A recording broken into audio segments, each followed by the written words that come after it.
देवी देवताओं के पूजन नित्य पूजन किया। इसी कारण से आज जो है मुझे गृहस्थ आश्रम में जो है सुख और दुख ना रहना है ना। और यह मेरा पहला वचन 6 बज गए 5:30 बजे। मतलब गृहस्थ आश्रम में सुख दुख आते रहते हैं, मगर उसमें भी आपको साथ मतलब आप जो नौकरी करते हैं, कोई धार्मिक कार्य करते हैं, तो उन या चारों धाम देश विदेश उत्सव आदि यात्रा करते हैं, इन समस्त कार्यों में जो है मेरी अनुमति ले लिया करें। मतलब मेरे से भी पूछ लिया करें कि ऐसा काम करने हम जा रहे हैं, तो कन्या को पता रहेगा। अब कन्या ना रही, अपनी पत्नी हो गई, पहले हो गई, ठीक है, तो जो है तो अनुमति ले लिया करें। तो मेरी यह जो है दूसरी मांग। और यदि आपने कोई बाहर काम कर लिया बड़ा सा, सब लोगों को पता है और मेरे को ही पता नहीं, और पता चला पड़ोसी आया, आज तुम्हारे पति ने बहुत अच्छा काम किया है, पत्नी को पता ही नहीं है कि क्या किया है, इसलिए वो चुप रह जाएगी कि मतलब पति ने इन्हें बताया ही नहीं, बाहर का बाहर कर लिया। इसलिए जो है जरूरी है बताना। इसलिए तीसरा वचन कहती है, व्रत उद्यापन दानानि स्त्रीणाम भव स्वभाव कृतम यत् कार्यम यत्तम बधेतो। हे स्वामी, व्रत उद्यापन करना, दान करना स्त्रियों के जो है स्वाभाविक लक्षण है।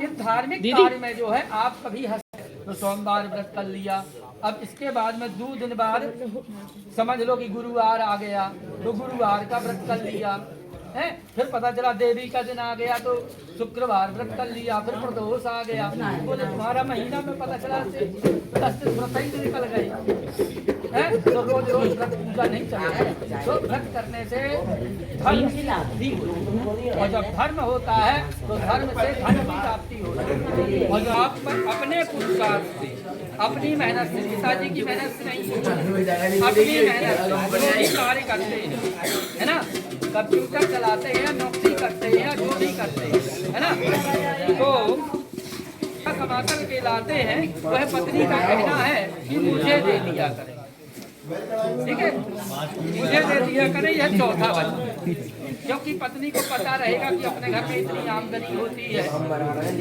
तो उस हिसाब से वो खर्च करेगी। और यदि आपने सप्ताह का सप्ताह है 500 1000 ऐसे देते रहे, तो फिर कभी जरूरत पड़ गई और वो पैसे की जरूरत दे दो, अरे क्या बताएं, वो तो मैंने खर्च कर दिया दहेज के साथ, पर थोड़ा सा घूम आ गया है, खत्म। तो इस प्रकार से जो है जब आप उसे बताएंगे कि मैं इतना कमा रहा हूँ, है ना, 12,000 या 50,000 या 1 लाख, तो पत्नी को पता रहते नहीं 1 लाख कमाते तो 10,000 महीना खर्च कर रहे हैं, तो पति नहीं पूछेगा और उसका हिसाब हम अपने आप दे देंगे। सही है ना, ये ऐसे ऐसे करता है। मगर आप यदि 10,000 पा रहे हैं तो उसका हिसाब देना बहुत पड़ेगा, जितना तुम दोगे उतना ही खत्म। इसलिए जो है ये चौथा वचन हो गया। अब 5वां वचन, गज स्वादानी पशुना यत्तम कारणम अरुत्तम कर्तम पंचमस्तम संपदेतो।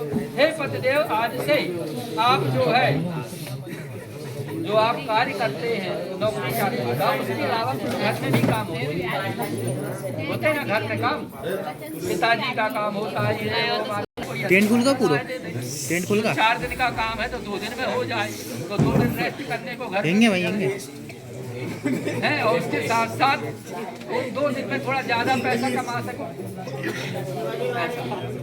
इसलिए जो है आप जो है ये 5वां वचन हुआ, तो इसमें जो है ये 5वां वचन हुआ, इसमें जो है ये चौथी पत्नी को बताना कि मैं क्या कार्य करता हूँ, है, डॉक्टरी करता हूँ कि मास्टरी करता हूँ, कोई की नकल अकल तो नहीं पकड़ ली है, ऐसा ये सब बातें थोड़ा वार्तालाप होना चाहिए, ठीक है। अब इसके बाद तो हे स्वामी, विवाह के समय कर देना भाई, या घूमने जाने के समय आपने जो है गहना जेवर आज जो दिए है, साड़ी है ना, सोने चांदी के तो पहनाए हैं, उन्हें जो है कोई ऐसी समस्या आती है तो इन्हें लेने की कृपा ना करें। क्या मतलब, इन्हें लेने की कृपा ना करें, कहीं से भी अपनी व्यवस्था करके, और ये सौभाग्य की चीजें होती हैं जो आज दी गई हैं, तो इसे किसी पड़ोसी को देने की कोशिश ना करें, बल्कि पड़ोसी से लेने की कोशिश करें। कि बाद में दे देंगे, है ना। और हमें ऐसी जरूरत है, मगर घर की चीजें जो है किसी पड़ोसी को लेने की कृपा ना करें, पता चला उसने बदल दिया। तो इस प्रकार से जो पूजा पाठ करके ये सब कुछ चीजें दी गई हैं पत्नी को, है ना।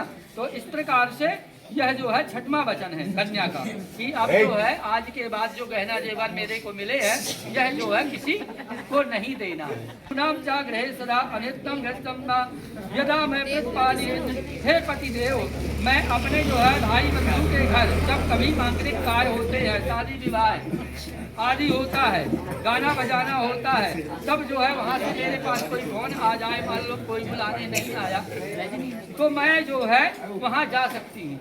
यदि आप घर में नहीं हैं तो मैं जो है वहाँ जा सकती हूँ, और आपको पता लगे तो आप जो है वहाँ पहुँच करके मुझे अपमानित ना करें।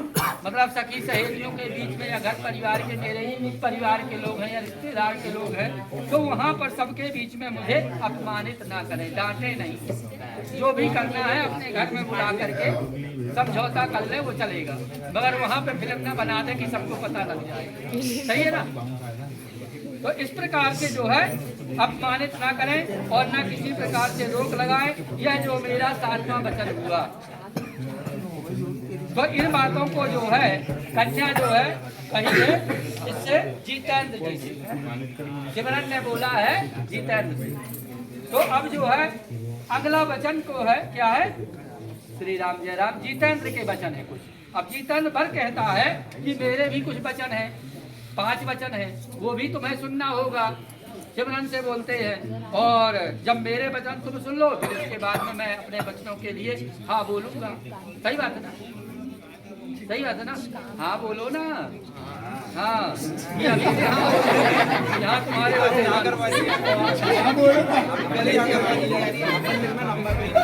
अभी तो